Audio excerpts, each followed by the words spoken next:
है, जो अपनी सबसे अच्छी दोस्त सोफिया के बुलावे पर छुट्टियां मनाने के लिए खूबसूरत समुद्री देश क्रोएशिया पहुंचती है। उसे बिल्कुल अंदाजा नहीं होता कि यह ट्रिप उसकी जिंदगी का सबसे डरावना और रहस्यमय अनुभव बनने वाला है। ये जगह सिर्फ अपने शानदार नज़ारों के लिए ही नहीं, बल्कि वहाँ के मेहमान नवाज लोगों के लिए भी मशहूर है। एयरपोर्ट से होटल तक आते समय ड्राइवर मार्क एमा की इतनी मदद करता है कि अगर एमा मना न करती तो शायद उसका पूरा सामान खुद कमरे तक पहुंचा देता। मार्क का यह व्यवहार एमा पर अच्छा प्रभाव छोड़ता है और जाते जाते वह उसका नंबर भी ले लेती है, क्योंकि अनजान शहर में कोई भरोसेमंद इंसान होना हमेशा काम आता है। कुछ ही देर बाद सोफिया नीचे आकर एमा का स्वागत करती है और उसे अपने अपार्टमेंट में ले जाती है। समुद्र के किनारे बना वह शानदार घर देखकर एमा दंग रह जाती है। दोस्त की इतनी शानदार मेहमान नवाजी देखकर उसे थोड़ा संकोच होता है, इसलिए वह अपने साथ लाया हुआ छोटा सा गिफ्ट सोफिया को देती है। भले ही वह कोई महंगा तोहफा नहीं था, लेकिन उसमें दोस्ती और प्यार की भावना थी। वैसे भी सोफिया को पैसों की कोई कमी नहीं थी। शाम होते ही दोनों तैयार होकर डिनर के लिए निकलती हैं। बाहर जाते समय उनकी मुलाकात मकान मालिक विक्टर से होती है। पहली नजर में वह बेहद सभ्य और पढ़ा लिखा इंसान लगता है, लेकिन असल में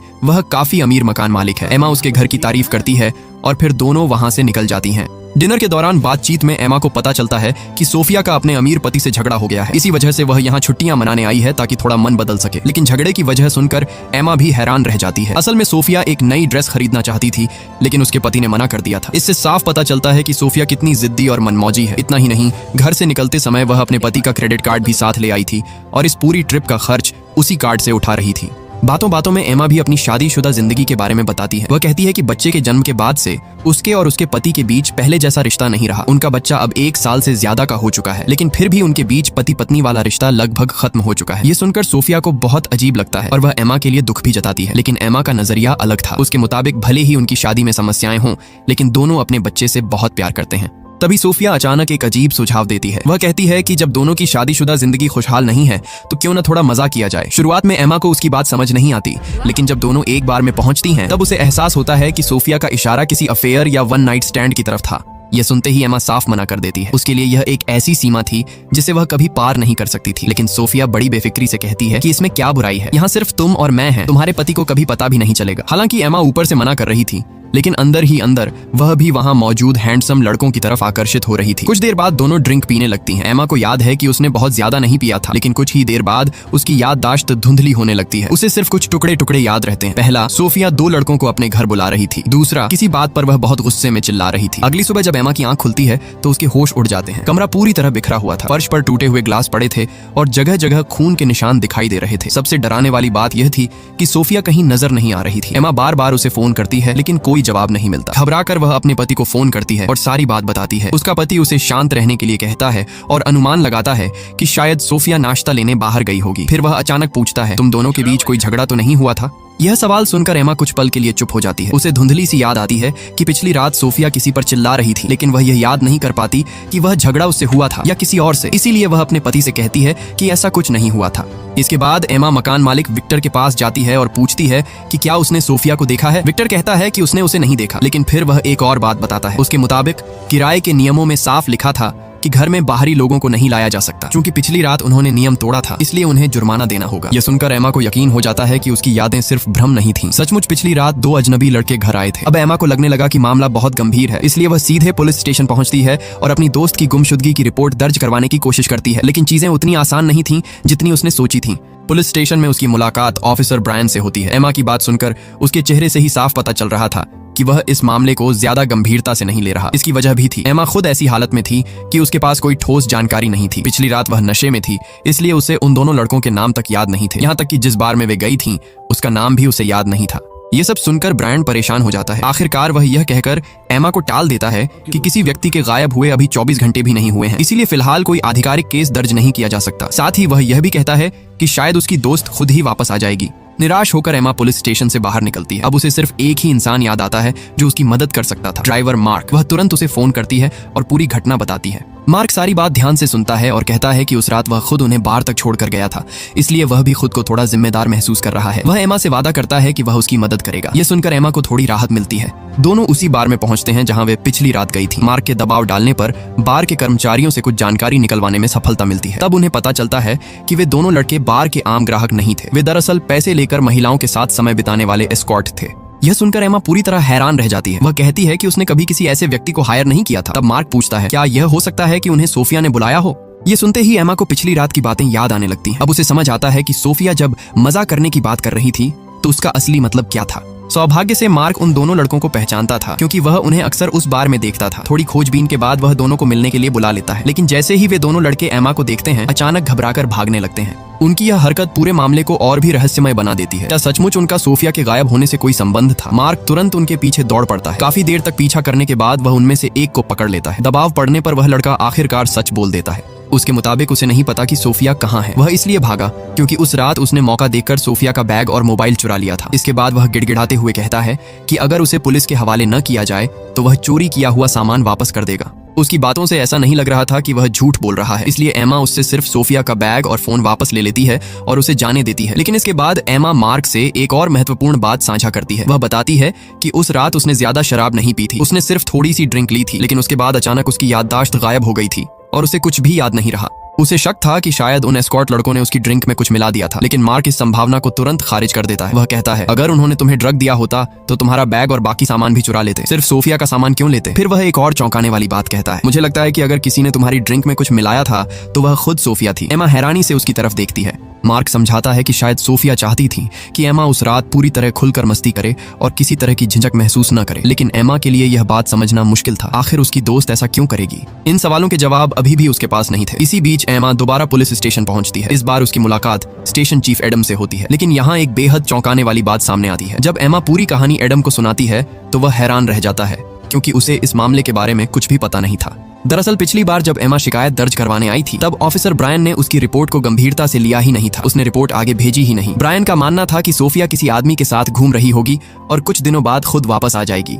यानी सिर्फ उसकी लापरवाही की वजह से पूरे मामले में 24 घंटे की देरी हो चुकी थी। लेकिन जैसे ही एमा सोफिया का बैग और फोन दिखाती है, एडम तुरंत केस दर्ज कर लेता है। इतना ही नहीं, वह एमा को मेडिकल जांच के लिए भी भेजता है ताकि यह पता लगाया जा सके कि उसके साथ कोई यौन अपराध तो नहीं हुआ। अब पहली बार एमा को लगता है कि कोई अधिकारी सचमुच अपना काम कर रहा है, लेकिन मेडिकल रिपोर्ट आने में 24 घंटे लगने वाले थे, इसलिए एक बार फिर उसे बिना किसी ठोस जवाब के घर लौटना पड़ता है। कुछ देर बाद वह सोफिया के अमीर पति को फोन करती है और पूछती है कि क्या उसे अपनी पत्नी के बारे में कोई जानकारी मिली है, लेकिन उसका जवाब सुनकर एमा स्तब्ध रह जाती है। वह बेहद बेपरवाही से कहता है कि सोफिया अक्सर ऐसा करती रहती है। वह लोगों का ध्यान अपनी तरफ खींचने के लिए नाटक करती है और शायद कुछ दिनों में खुद वापस आ जाएगी। इतना कहकर वह फोन काट देता है। उसकी इस प्रतिक्रिया से साफ था कि उसकी पत्नी के गायब होने की उसे बिल्कुल चिंता नहीं थी। एमा को यह व्यवहार बहुत अजीब लगता है, लेकिन फिलहाल उसके पास इससे भी बड़ी परेशानियां थी। फोन कटने के बाद एमा वापस अपार्टमेंट पहुंचती है। वहां पहुंचकर वह देखती है कि सोफिया का सामान बिस्तर पर रखा हुआ है। एक पल के लिए उसे लगता है कि शायद सोफिया वापस आ गई है, लेकिन अगले ही पल उसकी उम्मीद टूट जाती है। कमरे में सोफिया नहीं बल्कि मकान मालिक विक्टर खड़ा था। विक्टर एमा को बताता है कि उनके किराए की अवधि खत्म हो चुकी है और जल्द ही नए किराएदार आने वाले हैं, इसलिए उसे कमरा खाली करना होगा। यह सुनकर एमा पूरी तरह परेशान हो जाती है। उसकी दोस्त गायब है, पुलिस के पास कोई जवाब नहीं है और अब उसके सिर से रहने की जगह भी छिन रही थी। लेकिन तभी विक्टर एक और प्रस्ताव रखता है। वह कहता है कि उसके पास एक बेसमेंट रूम भी है जो अभी खाली पड़ा है। अगर एमा चाहे तो वहां रह सकती है, किराया भी वह कम लेगा। एमा के पास कोई दूसरा विकल्प नहीं था। अगर सोफिया वापस आती तो उसे सबसे पहले इसी जगह के बारे में पता चलता, इसलिए वह विक्टर का प्रस्ताव स्वीकार कर लेती है। हालांकि इस दौरान विक्टर के चेहरे पर कुछ ऐसा भाव था जिसने एमा को असहज कर दिया। उसकी मुस्कान अजीब और संदिग्ध लग रही थी। एक पल के लिए एमा के मन में भी सवाल आता है, क्या कहीं विक्टर ही इस पूरे मामले के पीछे तो नहीं, या फिर वह कुछ छिपा रहा है? समय बीतता जाता है। लगातार 2 दिनों तक सोफिया को ढूंढते ढूंढते एमा पूरी तरह थक चुकी थी। बेसमेंट में पहुंचते ही वह बिस्तर पर गिर पड़ती है और गहरी नींद में सो जाती है। जब उसकी आंख खुलती है तो आधी रात हो चुकी होती है। अचानक उसे सोफिया का मोबाइल याद आता है। वह सोचती है कि अगर किसी तरह फोन खुल जाए तो शायद उसके अंदर कोई ऐसा सुराग मिल जाए जो पुलिस को नहीं मिला, लेकिन फोन पासवर्ड से लॉक था। काफी कोशिशों के बाद भी वह उसे नहीं खोल पाती। अब उसके पास सिर्फ पुलिस की रिपोर्ट का इंतजार करने के अलावा कोई रास्ता नहीं था। लेकिन अगली खबर उसकी उम्मीदों से कहीं ज्यादा भयानक साबित होती है। कुछ देर बाद पुलिस की तरफ से कॉल आता है और जो खबर उसे मिलती है वह सुनकर उसकी दुनिया हिल जाती है। झील के किनारे एक महिला की लाश मिली थी। वह लाश सोफिया की थी। पानी में काफी समय तक रहने की वजह से उसकी हालत बेहद खराब हो चुकी थी। ये सुनते ही एमा टूट जाती है। जिस दोस्त के साथ वह कुछ दिन पहले हंस रही थी, घूम रही थी, आज वही दोस्त एक ठंडी लाश बन चुकी थी। खबर मिलते ही एमा का पति भी वहां पहुंच जाता है। पुलिस जांच के बाद बताती है कि सोफिया की मौत दुर्घटना नहीं थी। वह गलती से पानी में नहीं गिरी थी। उसके सिर पर जोरदार चोट मारी गई थी और फिर उसे झील में फेंका गया था। यानी यह साफ साफ हत्या का मामला था। अब तक की जानकारी के आधार पर सबसे बड़े संदिग्ध वही 2 एस्कॉर्ट लड़के थे जो उस रात उनके घर आए थे। पुलिस एमा और उसके पति को घर जाने के लिए कहती है और भरोसा दिलाती है कि जांच जारी रहेगी। इसी दौरान एमा को अचानक एक महत्वपूर्ण बात याद आती है। सोफिया का फोन सिर्फ पासवर्ड से ही नहीं बल्कि फेस अनलॉक से भी खुल सकता था। जब बाकी लोग वहां से चले जाते हैं तो एमा चुपके से सोफिया का फोन निकालती है और उसकी पहचान का इस्तेमाल करके फोन खोल लेती है। लेकिन फोन खुलते ही जो चीज उसे दिखाई देती है वह उसकी सांसें रोक देती है। फोन में मौजूद मैसेज और कॉल रिकॉर्ड देखकर उसे पता चलता है कि उसकी सबसे अच्छी दोस्त सोफिया काफी समय से उसके अपने पति के साथ संबंध में थी। यह देखकर एमा के पैरों तले जमीन खिसक जाती है। एक तरफ उसकी दोस्त की हत्या हो चुकी थी, दूसरी तरफ उसे पता चल रहा था कि वही दोस्त उसके पति के साथ अफेयर चला रही थी। लेकिन इससे भी ज्यादा चौंकाने वाली बात यह थी कि दोनों की आखिरी बातचीत किसी झगड़े या सौदेबाजी जैसी लग रही थी। एमा के मन में तुरंत एक नया शक पैदा होता है। क्या उसके पति को डर था कि उनका रिश्ता सबके सामने आ जाएगा? क्या इसी वजह से उसने सोफिया को मार दिया? लेकिन थोड़ी देर सोचने के बाद यह संभावना कमजोर लगने लगती है। उस रात उसका पति लंदन में था और उसके पास मजबूत अलीबाई भी था। एमा खुद उस पूरी रात उससे फोन पर संपर्क में थी। ऐसे में उसका क्रोएशिया आकर हत्या करना लगभग असंभव लग रहा था। लेकिन कहानी यहीं खत्म नहीं होती। कुछ देर बाद उसका पति यह कहकर चला जाता है कि उसे कंपनी के कुछ जरूरी काम निपटाने हैं और उसके जाने के कुछ समय बाद ही पुलिस स्टेशन से एमा को बुलावा आ जाता है। उसे लगता है कि शायद पुलिस के पास कोई नई जानकारी होगी, लेकिन जब वह वहां पहुंचती है तो उसके पैरों तले जमीन खिसक जाती है, क्योंकि इस बार पुलिस किसी और को नहीं बल्कि उसी को संदिग्ध मान रही थी। और यहीं से कहानी एक और खतरनाक मोड़ लेने वाली थी। पुलिस स्टेशन पहुंचते ही एमा को एहसास हो गया कि इस बार मामला पहले जैसा नहीं था। माहौल पूरी तरह बदल चुका था। स्टेशन चीफ एडम ने उसे बैठाया और जांच में सामने आई नई जानकारी बतानी शुरू की। मेडिकल रिपोर्ट के अनुसार एमा और सोफिया दोनों के शरीर में एक ही तरह का नशीला पदार्थ पाया गया था। इसका मतलब था कि उस रात दोनों ने किसी न किसी रूप में ड्रग लिया था। इसके अलावा बार में मौजूद कई लोगों ने गवाही दी थी कि उस रात एमा और सोफिया के बीच काफी जोरदार बहस हुई थी। इतना ही नहीं, उन एस्कॉर्ट लड़कों में से एक के रूममेट ने भी बयान दिया कि दोनों लड़के उस रात जल्दी ही अपने हॉस्टल वापस लौट आए थे, यानी हत्या के समय वे वहां मौजूद नहीं थे। इन सभी बातों को जोड़कर पुलिस ने एक नई थ्योरी तैयार कर ली थी। उनके मुताबिक नशे की हालत में एमा और सोफिया के बीच झगड़ा हुआ, बहस बढ़ती गई और गुस्से में एमा ने सोफिया पर हमला कर दिया। इसके बाद उसने उसकी हत्या कर दी और लाश को झील के किनारे फेंक दिया। ये कहानी सुनकर एमा गुस्से से भर उठी। उसे यह आरोप पूरी तरह बेतुका और हास्यास्पद लगा। वह बार बार कहती रही कि उसके पास सोफिया को मारने की कोई वजह ही नहीं थी। तभी एडम ने उसकी आंखों में देखते हुए पूछा कि क्या वह उनसे कुछ छिपा रही है। एमा ने बिना एक पल गंवाए जवाब दिया, नहीं। लेकिन सच्चाई यह थी कि वह एक बहुत बड़ी बात पुलिस से छिपा रही थी। उसने अभी तक किसी को नहीं बताया था कि सोफिया के फोन में उसे अपने पति और सोफिया के अफेयर के सबूत मिले थे। अगर वह यह बात बता देती तो पुलिस को उसके खिलाफ हत्या का सीधा मकसद मिल जाता। यही वजह थी कि उसने इस राज को अपने तक ही सीमित रखा। पूछताछ खत्म होने के बाद ऑफिसर ब्रायन उसे वापस उसके ठिकाने तक छोड़ने गया, लेकिन जाते जाते उसका पासपोर्ट जब्त कर लिया गया। उसे साफ शब्दों में बता दिया गया कि जब तक जांच पूरी नहीं हो जाती वह देश छोड़कर कहीं नहीं जा सकती। अब एमा लगभग नजरबंद जैसी स्थिति में थी। कमरे में अकेली बैठी वह अंदर ही अंदर घुट रही थी। उसके मन में गुस्सा, दुख और बेबसी सब कुछ एक साथ उमड़ रहा था। आखिरकार उसने अपने पति को फोन लगाया और सीधे सवाल किया कि उसने अपने और सोफिया के रिश्ते की बात उससे क्यों छिपाई। लेकिन उसके पति का जवाब सुनकर वह पूरी तरह चुप हो गई। उसे पता चला कि सालों पहले उसी सोफिया ने उसकी मुलाकात उसके पति से करवाई थी। अब एमा को लगने लगा कि शायद शुरुआत से ही सब कुछ एक झूठ था। उसे महसूस होने लगा कि वह हमेशा से सिर्फ एक विकल्प थी, जबकि असली रिश्ता किसी और का चल रहा था। अपना दर्द किसी से साझा करने के लिए उसने फिर से मार्क को फोन किया। उसे लगा कि कम से कम मार्क उसकी बात समझेगा और उसका साथ देगा। लेकिन उसे बिल्कुल अंदाजा नहीं था कि यही कदम उसकी मुश्किलों को और बढ़ाने वाला था। कुछ ही समय बाद पुलिस ने एमा पर आधिकारिक रूप से हत्या का मुकदमा दर्ज कर दिया। इस बार वजह और भी चौंकाने वाली थी। पुलिस ने मार्क की पूरी पृष्ठभूमि खंगालनी शुरू कर दी थी। जांच में पता चला कि कई साल पहले उसका नाम अल्बानिया के एक आपराधिक गिरोह से जुड़ा हुआ था। उस पर आरोप था कि वह पैसे लेकर लोगों के लिए हिंसक काम करता था। बाद में वह क्रोएशिया आ गया और नई पहचान के साथ सामान्य जिंदगी जीने लगा। अब पुलिस ने एक नई कहानी तैयार कर ली थी। उनके अनुसार एमा ने अपने पति और सोफिया के अफेयर के बारे में पता चलने के बाद बदला लेने की योजना बनाई। उसने मार्क को पैसे देकर सोफिया की हत्या करवाई और फिर खुद को मासूम दिखाने की कोशिश की। यह सुनकर एमा पूरी तरह हैरान रह गई। उसने बार बार कहा कि उसका मार्क से कोई पुराना रिश्ता नहीं है और उसने कभी किसी को नुकसान पहुंचाने के बारे में नहीं सोचा। लेकिन तभी एडम ने एक ऐसी बात सामने रख दी जिसका जवाब एमा के पास नहीं था। एडम ने सीधे कहा कि उन्हें एमा के पति और सोफिया के रिश्ते के बारे में पता चल चुका है। ये सुनते ही एमा का चेहरा उतर गया। अब वह यह दावा नहीं कर सकती थी कि उसके पास हत्या करने का कोई मकसद नहीं था, क्योंकि पुलिस की नजर में उसके पास सबसे मजबूत कारण मौजूद था। एमा लगातार कहती रही कि यह सब सिर्फ एक संयोग है और वह पूरी तरह निर्दोष है। लेकिन सवाल यह था कि क्या वाकई यह सब सिर्फ संयोग था या फिर इस कहानी में अभी भी कोई ऐसा सच छिपा था जो सामने आना बाकी था। पूछताछ के बाद एमा को जेल नहीं भेजा गया, लेकिन उसे सख्त निगरानी में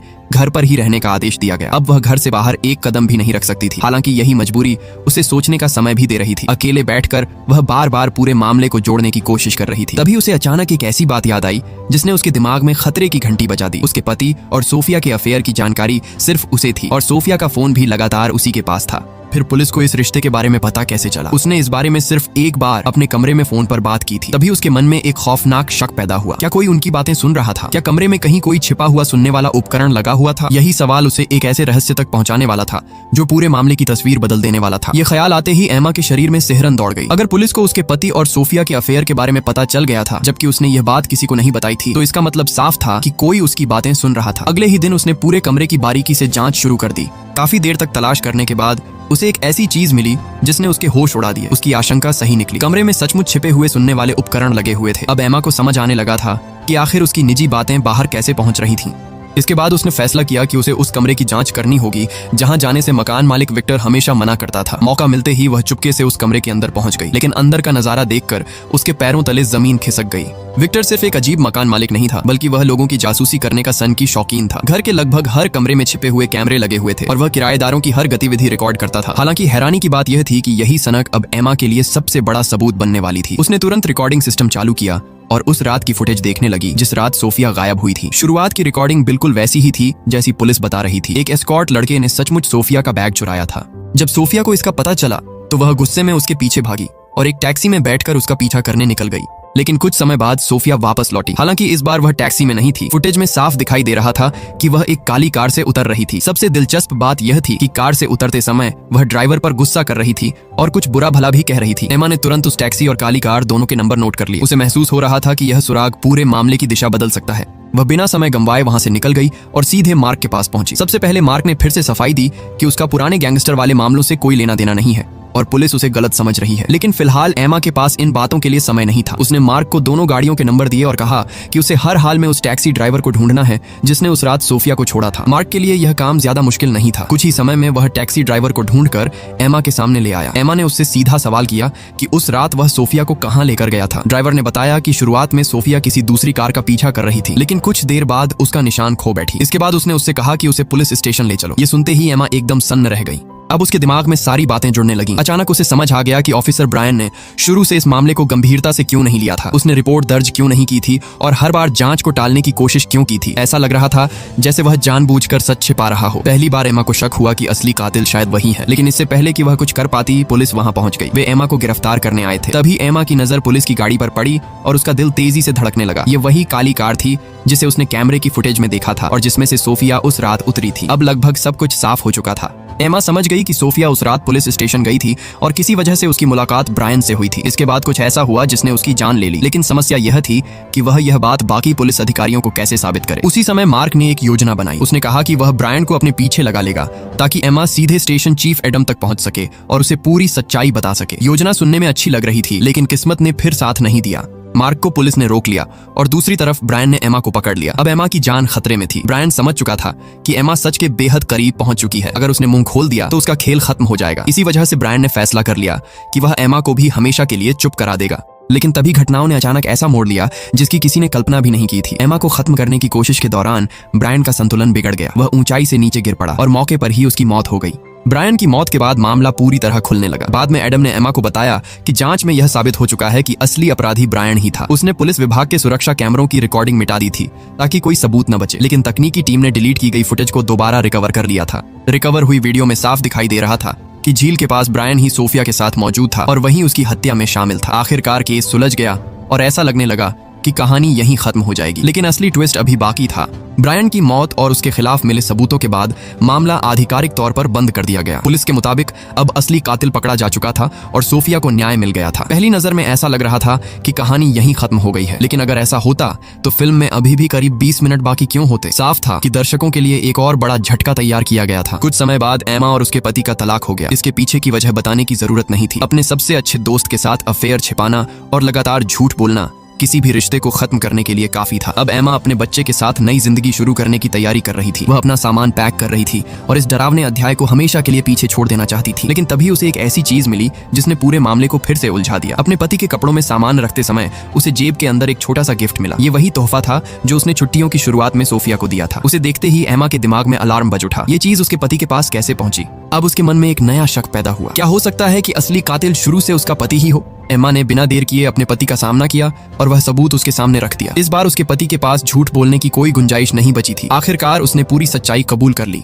उसने बताया कि जिस रात सब कुछ हुआ उस रात उसने अपने बच्चे को सुलाने के बाद अचानक फैसला किया कि वह सोफिया से मिलने जाएगा। लंदन से क्रोएशिया की फ्लाइट सिर्फ 2 घंटे की थी, इसलिए उसके लिए वहां पहुंचना मुश्किल नहीं था। वह सोफिया से मिलकर इस अवैध रिश्ते को हमेशा के लिए खत्म करना चाहता था। लेकिन जब वह वहां पहुंचा तो दोनों के बीच बहस शुरू हो गई। हालांकि वह खुद को बचाने की कोशिश कर रहा था और ऐसा दिखा रहा था कि रिश्ता खत्म करने की पहल उसी ने की थी, लेकिन असलियत शायद कुछ और थी। बहस इतनी बढ़ गई कि दोनों के बीच हाथापाई जैसी स्थिति बन गई। इसी दौरान गुस्से और धक्का मुक्की में सोफिया का संतुलन बिगड़ गया और वह झील में गिर पड़ी। उसका पति दावा कर रहा था कि यह जानबूझकर की गई हत्या नहीं थी बल्कि एक हादसा था, लेकिन सच्चाई यह थी कि उसकी वजह से ही सोफिया की मौत हुई थी। उसे पूरा भरोसा था कि अब कोई उसे पकड़ नहीं सकता। पुलिस पहले ही ब्रायन को कातिल मान चुकी थी और केस बंद हो चुका था। उसे लगा कि वह हमेशा के लिए बच निकलेगा, लेकिन वह एक बात नहीं जानता था। जब वह यह सब कबूल कर रहा था तब एमा पहले ही उसकी बातें रिकॉर्ड कर चुकी थी। इतना ही नहीं, उसने वह रिकॉर्डिंग स्टेशन चीफ एडम को भी भेज दी थी। नतीजा यह हुआ कि कुछ ही समय बाद पुलिस ने उसके पति को गिरफ्तार कर लिया। अब कानून के सामने उसके पास बचने का कोई रास्ता नहीं था। पहली नजर में यही कहानी खत्म होती हुई दिखाई देती है। कातिल पकड़ा गया,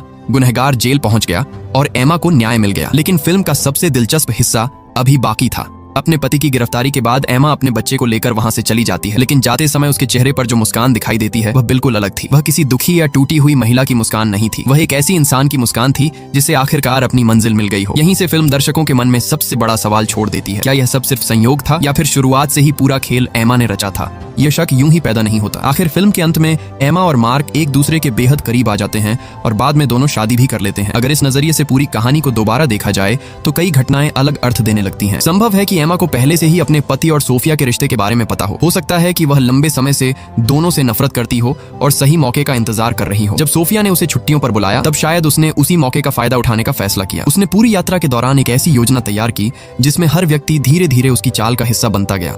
एक तरफ उसके पति ने अपनी प्रेमिका को खो दिया, दूसरी तरफ वही प्रेमिका हमेशा के लिए उसकी जिंदगी से भी बाहर हो गई। अंत में उसका पति जेल पहुंच गया और एमा अपने बच्चे के साथ आजाद हो गई। क्या सचमुच यही हुआ था? क्या मार्क शुरू से उसका साथी था? क्या यह पूरी छुट्टी दरअसल एक सोची समझी बदले की योजना थी? फिल्म इन सवालों का कोई सीधा जवाब नहीं देती। यही वजह है कि इसका अंत इतना दिलचस्प बन जाता है। हर दर्शक अपनी समझ के हिसाब से अलग निष्कर्ष निकाल सकता है। कुछ लोगों को लगेगा कि एमा सिर्फ परिस्थितियों की शिकार थी, जबकि कुछ लोगों को यकीन होगा कि असली मास्टरमाइंड वही थी। और इसी रहस्य के साथ फिल्म खत्म हो जाती है। अगर आपको वीडियो अच्छी लगी हो तो वीडियो